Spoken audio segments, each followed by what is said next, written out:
So good morning guys और आपके क्रिक exam channel में आप सभी का स्वागत है। तो आज के इस वीडियो में 20 जून के इंपॉर्टेंट करंट अफेयर्स को हम लोग कवर करेंगे। तो देखिए हमारा पहला प्रश्न क्या है कि हाल ही में किस भारतीय मूल के अमेरिकन रसायनज्ञ को यूरोप के सबसे प्रतिष्ठित अवार्ड जिसे कहते हैं यूरोपियन इन्वेंटर अवार्ड 2021 दिया गया? तो आंसर होगा सुमित्रा मित्रा को। तो यूरोपियन इन्वेंटर अवार्ड 2021 ये यूरोप का सबसे प्रतिष्ठित अवार्ड है जो दिया गया है सुमित्रा मित्रा को, जो कि एक डेंटिस्ट हैं और इन्होंने दांतों को मजबूत करने में नैनो टेक्नोलॉजी का उपयोग किया, उसी के लिए मिला इनको ये सम्मान। नाम याद रखना, सुमित्रा मित्रा इनका नाम है। बाकी हेमंत कुमार पांडे, डीआरडीओ ने, आपको याद होगा हेमंत कुमार पांडे को साइंटिस्ट अवार्ड दिया था। अच्छा बताइए इसरो के चीफ का नाम क्या है? के शिवन है और वॉन कर्मन अवार्ड मिला था उनको। बाकी CNR राव अंतरराष्ट्रीय एनी अवार्ड उनको मिला था और उसे ऊर्जा के क्षेत्र में नोबेल पुरस्कार भी कहते हैं, इंटरनेशनल एनी अवार्ड को। बाकी रंजीत सिंह ढिसाले ये महाराष्ट्र से हैं। आपको याद होगा 2020 में ग्लोबल टीचर पुरस्कार पाने वाले ये पहले भारतीय बने थे। और वैसे 2021 में भी इनका नाम हमने पढ़ा है कि ये वर्ल्ड बैंक के शिक्षा सलाहकार के रूप में भी इनको नियुक्त किया गया था। देखो कुछ नाम मैं आपको और याद दिलाता हूं, जैसे कि शकुंतला हरिके सिंह का नाम याद रखो, खाद्य पुरस्कार 2021 जीता इन्होंने। एक महेंद्र गिरी का नाम याद रखो, अंतरराष्ट्रीय रेंजर पुरस्कार मिला था इनको। ये रेंजर हैं कहां पे? राजाजी नेशनल पार्क में, जो कि मिलेगा उत्तराखंड में। अभी छत्तीसगढ़ ने वीरनी पुरस्कार से सम्मानित किया था किसको? दूती चंद को। और 51वां दादा साहब फाल्के पुरस्कार किसे मिला? रजनीकांत को। जबकि वाइल्ड इनोवेटर अवार्ड पाने वाली पहली भारतीय बनी कौन? कृति करंत। एक सबसे इंपॉर्टेंट बताता हूं मैं आपको, कई बार विटली अवार्ड 2021 जिसे ग्रीन ऑस्कर भी कहते हैं, ये मिला है नुक्लू फॉर्म को, जो कि नागालैंड के हैं। अमूर के संरक्षण के लिए मिला इनको ये विटली अवार्ड 2021 का। अच्छा अभी 2020 में मिस यूनिवर्स का पुरस्कार किसे मिला या मिस यूनिवर्स किसे चुना गया? एंड्रिया मेजा को। तो ये सारे नाम याद रखना, बढ़ते आगे। फिर बताइए अभी हाल ही में राष्ट्रीय पठन दिवस कब मनाया गया? तो आंसर होगा 19 जून को। तो हर साल CBSE 19 जून को नेशनल रीडिंग डे के रूप में मनाता है और ये दिन केरल में पुस्तकालय आंदोलन के जनक स्वर्गीय PN पनिकर के सम्मान में मनाया जाता है, जिनकी पुण्यतिथि होती है 19 जून को। और 2021 में 26वां राष्ट्रीय पठन दिवस के रूप में मनाया जा रहा है। और 19 जून के बाद का जो सप्ताह होता है वो पठन सप्ताह के रूप में, और फिर अगले 18 जुलाई तक पूरे महीने को पठन माह के रूप में मनाया जाता है। तो एक बार फिर से डे वाला क्वेश्चन आ गया, तो चलिए एक बार फिर से आपको रिवाइज कराते हैं जून के सारे इंपॉर्टेंट डेज। अगर याद है तो साथ बोलते हुए चलना। 1 जून को वर्ल्ड मिल्क डे मनाया, 1 जून को ही ग्लोबल डे ऑफ पेरेंट्स के रूप में मनाते हैं। 2 जून को तेलंगाना का स्थापना दिवस होता है। 3 जून को वर्ल्ड बाइसिकल डे मनाया। 5 जून को वर्ल्ड एनवायरमेंट डे मनाया। 7 जून को वर्ल्ड फूड सेफ्टी डे, विश्व खाद्य सुरक्षा दिवस मनाया। 8 जून को वर्ल्ड ओशियन डे, विश्व महासागर दिवस मनाया। 9 जून को विश्व प्रत्यायन दिवस, वर्ल्ड एक्रेडिटेशन डे के रूप में मनाया। 12 जून को बाल श्रम के खिलाफ विश्व दिवस, world day against child labour मनाया। 13 जून को अंतरराष्ट्रीय रंगहीनता जागरूकता दिवस यानी कि इंटरनेशनल एल्बिनिज्म अवेयरनेस डे मनाया। 14 जून को विश्व रक्तदाता दिवस, वर्ल्ड ब्लड डोनर डे मनाया। फिर 15 जून को विश्व बुजुर्ग दुर्व्यवहार जागरूकता दिवस, world Elder abuse awareness day मनाया। 16 जून को अंतरराष्ट्रीय परिवार परीक्षण दिवस, international day of family remittance मनाया। 17 जून को विश्व मरुस्थलीकरण और सूखा रोकथाम दिवस यानी कि world day to combat desertification and drought के रूप में मनाया। 18 जून को हमने वर्ल्ड गैस्ट्रोनॉमी डे और ऑटिस्टिक प्राइड डे के रूप में मनाया था। तो जून में ये सारे इंपॉर्टेंट डेज हम मना चुके हैं, याद रखना, बढ़ते हैं आगे। फिर बताइए कस्टमाइज्ड क्रैश कोर्स प्रोग्राम पहल का संबंध किससे है?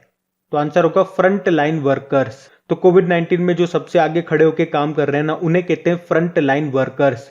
तो उन फ्रंट लाइन वर्कर्स को ट्रेनिंग देने के लिए या यूं कहें कि उनके कौशल को सुधारने के लिए एक क्रैश कोर्स स्टार्ट किया गया, जिसका नाम है ये कस्टमाइज्ड क्रैश कोर्स प्रोग्राम, जिसका उद्देश्य है फ्रंट लाइन वर्कर्स को ट्रेंड करना।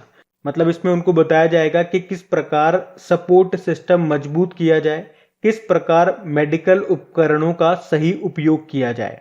और इस प्रोग्राम को प्रधानमंत्री कौशल विकास योजना 3.0 के अंतर्गत लाया गया है। अच्छा, प्रधानमंत्री कौशल विकास योजना 3.0 ये कब शुरू हुई? 15 जनवरी 2021 को, तो ये ध्यान रखना आप। अच्छा बताइए, विश्व की सबसे बड़ी वित्तीय समावेशी फाइनेंशियल इंक्लूजन की योजना कौन सी है? जनधन योजना है। और आप बता सकते हो स्वच्छ ईंधन बेहतर जीवन, और क्या आप बता सकते हो स्वच्छ ईंधन बेहतर जीवन ये किस योजना की टैगलाइन है? नाम से ही पता चल रहा है ईंधन, यानी कि प्रधानमंत्री उज्ज्वला योजना इसका आंसर होगा, जो शुरू हुई थी 1 मई 2016 को बलिया यूपी से। अच्छा, जनधन योजना ये कब शुरू हुई थी? 28 अगस्त 2014 को ये शुरू हुई थी। और सुशासन दिवस हम लोग कब मनाते हैं? 25 दिसंबर को, अटल जी का जन्मदिन होता है ना इस दिन। और 25 दिसंबर सन 2000 को प्रधानमंत्री ग्राम सड़क योजना शुरू हुई थी, तो ये भी ध्यान रखें आप। बढ़ते आगे। फिर बताइए, हाल ही में अमेरिकी data intelligence firm morning consult के अनुसार ग्लोबल लीडर्स की रैंकिंग में टॉप पे कौन है? तो आंसर होगा प्रधानमंत्री नरेंद्र मोदी। तो ग्लोबल लीडर्स की रैंकिंग आई है, जिसे किसने जारी किया है? तो यूएसए की एक डेटा इंटेलिजेंस फर्म है मॉर्निंग कंसल्ट, और उसने कहा कि पूरे विश्व में सबसे फेमस है भारतीय प्रधानमंत्री नरेंद्र मोदी। अच्छा, इसी तरह से आपको याद होगा कुछ समय पहले फॉर्च्यून की वर्ल्ड के टॉप 50 ग्रेटेस्ट लीडर्स 2021 की लिस्ट आई थी, जिसमें किस देश की प्रधानमंत्री टॉप पे थी? न्यूजीलैंड की। क्या नाम है? Jacinda Ardern. और उसी लिस्ट में एकमात्र भारतीय थे टॉप 10 में। कौन? अदार पूनावाला, 10वें स्थान पे थे वो। और इस लिस्ट में बात करेंगे तो नंबर 1 तो हो गए नरेंद्र मोदी, सेकंड नंबर पे इटली के प्रधानमंत्री हैं मारियो ड्रैगी, थर्ड नंबर पे है मैक्सिको के प्रेसिडेंट लोपेज ओब्राडोर, फिर चौथे स्थान पे स्कॉट मॉरिसन है ऑस्ट्रेलिया के प्रधानमंत्री। तो ये ध्यान रखना आप। बढ़ते आए। अच्छा बताइए, अभी हाल ही में आईडीएफसी फर्स्ट बैंक के एमडी सीईओ के रूप में किसे नियुक्त किया गया? तो आंसर होगा वी वेदनाथन को। तो अभी आईडीएफसी फर्स्ट बैंक लिमिटेड ने वी वेदनाथन को बैंक के एमडी सीईओ के रूप में फिर से 3 सालों के लिए नियुक्त किया है। उन्हें पहले, जब आपको याद होगा, कैपिटल फर्स्ट और आईडीएफसी बैंक का विलय हो गया था, मर्ज हो गया था आईडीएफसी फर्स्ट बैंक के, और अब इन्हें अगले 3 सालों के लिए फिर से पुनः नियुक्त किया गया है। बाकी CS घोष ये बंधन बैंक के अभी एमडी सीईओ बने, विश्ववीर आहूजा आरबीएल बैंक के एमडी सीईओ बने हैं, और जीएस चतुर्वेदी आईसीआईसीआई बैंक के फिर से पार्ट टाइम चेयर। अच्छा, आईडीएफसी फर्स्ट बैंक का हेडक्वार्टर कहां पर है? मुंबई में है, और एमडी सीईओ वी वेदनाथन। फिर बताइए, हाल ही में स्विस बैंकों में जमा धन के मामले में भारत किस स्थान पे है? तो आंसर होगा 51वें नंबर पे। तो Swiss national bank central bank of Switzerland के द्वारा जारी एनुअल बैंक स्टैटिस्टिक ऑफ 2020 के अनुसार 2020 के दौरान स्विस बैंक में विदेशी ग्राहकों के पैसे की सूची में भारत 2.55 बिलियन स्विस फ्रैंक के साथ 51वें स्थान पे है। और इसमें टॉप पे कौन है? टॉप पे है यूके, मतलब यूके के जो नागरिक हैं उनका सबसे ज्यादा पैसा आपको मिलेगा कहां पे? स्विस बैंक में। तो उसी के मामले में ये टॉप पर है। और कितना पैसा? 377 बिलियन स्विस फ्रैंक के साथ यूके इस लिस्ट में टॉप पर है। सेकंड पे यूएसए है। भारत 51वें नंबर पे है, याद रखना। आपको याद होगा विश्व प्रतिस्पर्धात्मक यानी कि वर्ल्ड कॉम्पिटिटिवनेस इंडेक्स जो आया था उसमें भारत 43 नंबर पे था, टॉप पे स्विट्जरलैंड था। और ग्लोबल इनोवेशन इंडेक्स 2020 जो आया था उसमें भारत 48 नंबर पे रहा। और ये इंडेक्स क्यों याद होगा आपको? क्योंकि पहली बार भारत इसमें टॉप 50 में रहा था। इसमें भी टॉप पे स्विट्जरलैंड ही था वैसे। और अभी जो वर्ल्ड डेमोक्रेसी इंडेक्स 2020 आया था उसमें भारत 53 नंबर पे था, टॉप पे था नॉर्वे। तो इस प्रश्न से याद रखना, स्विस बैंकों में जमा धन के मामले में भारत 51 नंबर पे है। बढ़ते आगे। बताइए, हाल ही में किस संगठन ने 2021 का लैंड फॉर लाइफ अवार्ड जीता है? तो आंसर होगा फैमिलियल फॉरेस्ट्री। तो यूनाइटेड नेशन का प्रतिष्ठित पुरस्कार है जिसे कहते हैं लैंड फॉर लाइफ अवार्ड, और ये 2021 का जीता है किसने? राजस्थान का एक पर्यावरण संगठन है जिसका नाम है फैमिलियल फॉरेस्ट्री। ये एक जलवायु कार्यकर्ता है श्याम सुंदर ज्ञानी, उनके द्वारा एक पर्यावरण संरक्षण अवधारणा है ये, जो एक पेड़ को एक परिवार के साथ जोड़ती है जिससे वो पेड़ उस परिवार का सदस्य बन जाए। तो United Nation Convention to combat Desertification हर 2 साल में ये अवार्ड देता है, और 2021 का ये अवार्ड किसे मिला है? फैमिलियल फॉरेस्ट्री, राजस्थान का एक पर्यावरण संगठन है ये। और 2021 के इस पुरस्कार की थीम है हेल्दी लैंड हेल्दी लाइव्स। अच्छा चलो आप मुझे बताओ, अभी हमने विश्व मरुस्थलीकरण और सूखा रोकथाम दिवस मनाया था, कब मनाया था? 17 जून को मनाया था। तो ये ध्यान रखना आप, ये बड़ा इंपॉर्टेंट डे है। बढ़ते आगे। अच्छा बताइए, हाल ही में प्यूमा ने भारत में किसे अपना ब्रांड एम्बेसडर बनाया है? तो आंसर होगा युवराज सिंह को। तो अभी हाल ही में प्यूमा मोटर स्पोर्ट्स ने, पूर्व क्रिकेटर हैं ये युवराज सिंह, और इनको भारत में अपना ब्रांड एम्बेसडर बनाया है। युवराज सिंह कुछ समय पहले ये आकाश एजुकेशनल इंस्टीट्यूट है उसके भी ब्रांड एम्बेसडर बने थे। बाकी आपको याद होगा, अभी प्यूमा इंडिया ने वॉशिंगटन सुंदर और देवदत्त पड्डीकल को भी अपना ब्रांड एम्बेसडर बनाया था। बाकी सुनील शेट्टी तो अभी नाडा नेशनल एंटी डोपिंग एजेंसी के ये ब्रांड एम्बेसडर बने, और राणा दुग्गुबती सीएट टायर के ब्रांड एम्बेसडर बने थे, जबकि Sachin Tendulkar Paytm first games के ये ब्रांड एम्बेसडर बने। बढ़ते आगे।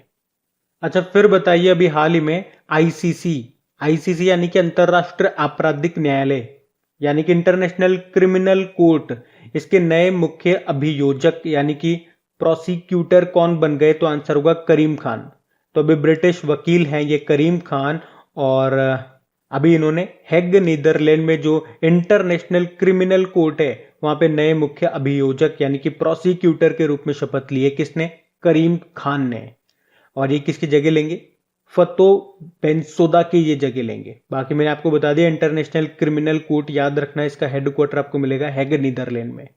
बाकी आशीष चांदोरकर वर्ल्ड ट्रेड ऑर्गेनाइजेशन में भारत के स्थायी मिशन में काउंसलर नियुक्त हुए, ये कल ही पढ़ा इनके बारे में। तो Abdulla Shahid United nation general assembly के 6th सेशन के नए अध्यक्ष बने। डॉक्टर पैट्रिक अमोथ WHO के कार्यकारी बोर्ड की यह अध्यक्ष बनी है। और टीएस तिरुमूर्ति, आपको याद होगा, भारत के संयुक्त राष्ट्र संघ के स्थायी प्रतिनिधि इनको बनाया गया था, टीएस तिरुमूर्ति को। तो ये नाम भी ध्यान रखना। बढ़ते आगे। अच्छा फिर बताइए, अभी हाल ही में केनेथ कोंडा का निधन हो गया, ये किस देश के पहले राष्ट्रपति थे? तो आंसर होगा जाम्बिया। जाम्बिया की कैपिटल होती है लुसाका, करेंसी है जाम्बियाई क्वचा। तो जाम्बिया के पहले राष्ट्रपति थे ये केनेथ कोंडा, जिनका अभी हाल ही में निधन हो गया है, और ये 27 सालों तक जाम्बिया के पहले राष्ट्रपति रहे थे। बाकी आप सभी ने कल पढ़ ही लिया होगा, भारतीय स्प्रिंटर मिल्खा सिंह का भी अभी निधन हो गया। अभी कुछ दिन पहले ही उनकी जो वाइफ है निर्मल मिल्खा सिंह कौर, उनका भी निधन हो गया था। इन्हीं को फ्लाइंग सिख कहते हैं, और इन्हें ये नाम किसने दिया था फ्लाइंग सिख? पाकिस्तान के पूर्व फील्ड मार्शल अयूब खान ने उन्हें फ्लाइंग सिख कहा था। और याद रखना, मिल्खा सिंह ये कॉमनवेल्थ में गोल्ड जीतने वाले पहले भारतीय एथलीट थे। इन्होंने कॉमनवेल्थ गेम्स में तो 1 और एशियन गेम्स में 4 गोल्ड मेडल जीते थे। तो इनका नाम आपको ध्यान रखना है। अच्छा एक नाम और मैं आपको बताऊंगा, सुनो, मुफ्ती फैज अल वहीद। तो जम्मू के प्रसिद्ध इस्लामिक विद्वान थे ये मुफ्ती फैज अल वहीद, जिन्होंने पहली बार कुरान को गोजरी भाषा में अनुवाद किया था, और इनका भी अभी निधन हो गया। गोजरी भाषा ये गुर्जरों या फिर आप कह दीजिए भारत, पाकिस्तान और अफगानिस्तान के अन्य जनजातियों के द्वारा बोली जाने वाली इंडो आर्यन की एक किस्म है, एक भाषा है। तो इस प्रश्न में मैंने आपको 2-3 पॉइंट बता दिए, इनको याद रखना। बढ़ते आगे। अच्छा बताइए, वर्ष 2021 में 8वीं आसियान रक्षा मंत्रियों की बैठक यानी कि ADMM+ आसियान रक्षा मंत्रियों की बैठक की अध्यक्षता किसके द्वारा की गई? तो आंसर होगा ब्रुनेई। आसियान इसकी बात करेंगे तो इसकी स्थापना कब होती है? 1967 में। इसमें टोटल मेंबर कंट्रीज कितने हैं? 10 हैं। अच्छा क्या भारत इसका मेंबर है क्या? नहीं। और इसका हेडक्वार्टर मिलेगा आपको जकार्ता इंडोनेशिया में। तो देखो, जब इन 10 मेंबरों के डिफेंस मिनिस्टर्स मीटिंग करते हैं तो उन्हें कहेंगे आसियान के रक्षा मंत्रियों की बैठक। और अगर इसके अंदर 8 और देशों के रक्षा मंत्रियों को शामिल कर देंगे तो फिर उसे कहेंगे ADMM+, यानी कि ASEAN defence minister meeting plus. तो अब अगर आपसे पूछा जाए कि इस मीटिंग में कितने देशों के रक्षा मंत्रियों ने पार्टिसिपेट किया, तो 10 तो इसके मेंबर कंट्रीज हो गए और 8 अलग से हो गए, तो टोटल 18 देशों के रक्षा मंत्रियों ने इसमें पार्टिसिपेट किया। और इसकी मीटिंग हुई कहाँ पे? ब्रुनेई में। और भारत ने भी वो एक्स्ट्रा 8 देशों में पार्टिसिपेट किया भारत को रिप्रेजेंट किया हमारे रक्षा मंत्री राजनाथ सिंह जी ने। और ये 8 एक्स्ट्रा देश कौन कौन से थे? Australia, New Zealand, south Korea, Japan, Bharat, China, USA और रशिया। आसियान मतलब क्या होता है? Association of south east Asian nation. और याद रखना 2021 में इसकी अध्यक्षता किसके पास है? ब्रुनेई के पास। 2020 में आसियान की अध्यक्षता थी वियतनाम के पास। ब्रुनेई की कैपिटल क्या होती है बताओ? बंदर सेरी बागवान। तो ये ध्यान रखना बढ़ते आगे। फिर बताइए हाल ही में किसे global innovation partner of the year के रूप में मान्यता दी गई? तो आंसर होगा लार्सन एंड टुब्रो इन्फोटेक। तो अभी डेटा क्लाउड कंपनी है स्नोफ्लैक और इसके द्वारा लार्सन एंड टुब्रो इन्फोटेक को global innovation partner of the year के रूप में मान्यता दी गई है। अच्छा, लार्सन एंड टुब्रो का हेडक्वार्टर कहां पर है? मुंबई में है। तो अब बात करेंगे कल के वीडियो में पूछे गए प्रश्न के उत्तर की। तो बताइए हाल ही में जारी सिपरी की रिपोर्ट के अनुसार सर्वाधिक परमाणु हथियार न्यूक्लियर वेपन्स किस देश के पास है? तो आंसर होगा रशिया के पास है। तो आप सभी ने प्रश्न का बिल्कुल सही उत्तर दिया। गाइस देखिए, सेशन अच्छा लगता हो, मेहनत अच्छी लगती हो तो लाइक जरूर करना और इससे अपने दोस्तों के साथ में शेयर जरूर करना।